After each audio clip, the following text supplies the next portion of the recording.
Personal privilege. Senator has the floor. In 9 years in this body, I'm honored to have made the relationships with every single one of you, those that are here and those that came before, those that sit on my side and those that sit across from me. I've always tried to be honest. I've always tried to make sure they knew where I stood. I've always tried to be helpful. And even when it violated perhaps one of my principles or the principles of those that I serve, I try to be as gracious as possible. I have never intimated of any of you all from this side or the other side, nor have I ever told you that unless you do something for me, I will kill your bill. You know, I don't file these bills because I get to put them on a brochure. I file these bills because the people in my area need these bills. Do you notice what kind of bills I file? Mr. President, I know you're young and new to the area here, but if you look through the years that I have filed bills that have become law, it's about workforce training, rural health care, education, crushing the cycle of poverty, giving my area a fighting chance. And you know, sometimes I really don't believe that partisanship is our issue most of the time. It's regionalism. And we have forgotten over time, because memories fade, that this area, South Side, Southwest Virginia, built this Commonwealth and now is suffering. I don't put these bills in to antagonize you or to cause you to make a political play. I put them in because there are people that need them. And you and I may disagree on an issue of the right course of the Commonwealth, but that debate is for another day. And it should not be put on the backs of the people of Patrick County. I resent that. I resent that. And I will not stand and allow that to happen. This cannot stand. It will not stand. I would never do it to you. Never. The people you talk about wanting to help in that other issue that you wanted me to vote on are the people you're hurting. Hypocrisy has a name.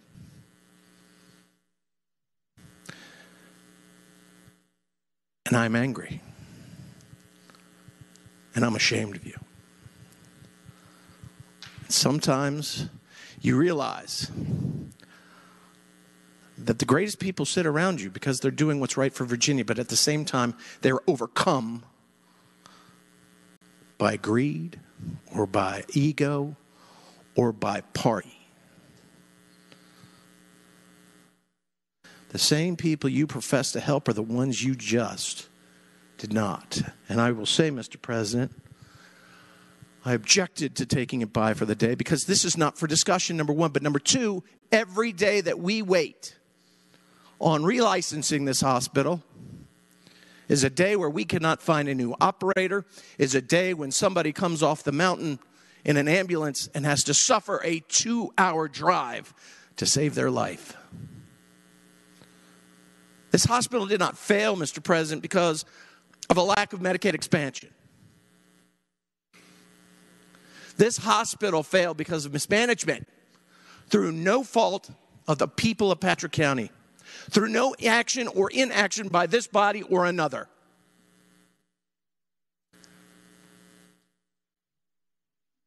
My brothers and sisters on the other side, remember, because I'm honored to serve with you. But I see right now that the opening of this session has undertones and overtones which make me not want to be here. Because if we're not here doing what's right, or even for areas you don't live in, then we shouldn't be here. Thank you, Mr. President. Thank the senator. Senator from Northern Fairfax, Senator Howell. Thank you, Mr. President. A very brief point of personal privilege. Senator has the floor. Thank you. I'm really sorry that we are starting with so much anger here in the Senate. That's not the way we usually react.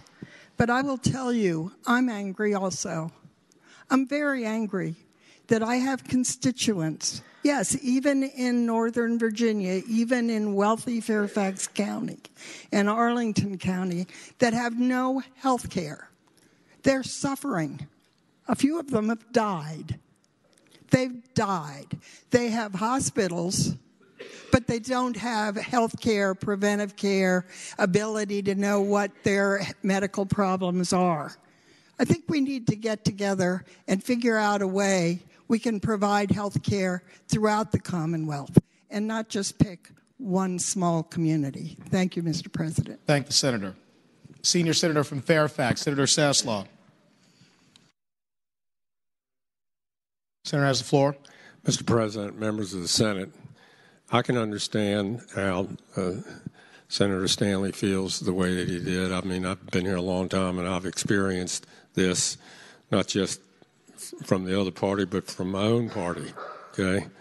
I remember my second year up here, I put in a bill, and the Democrats killed it, and I was going to quit. But I hung around, and ultimately we got things worked out. I would remind everybody in here, there's no such thing as a bill that's non-amendable or not negotiable. We don't have, that's why we have the legislative process, to try to work it out and do what's best. And, in spite of what you just heard, I'm still pretty fond of that guy over there. He's a lot of fun to be around. He's a super smart guy, and I know he works very hard for the people in his district.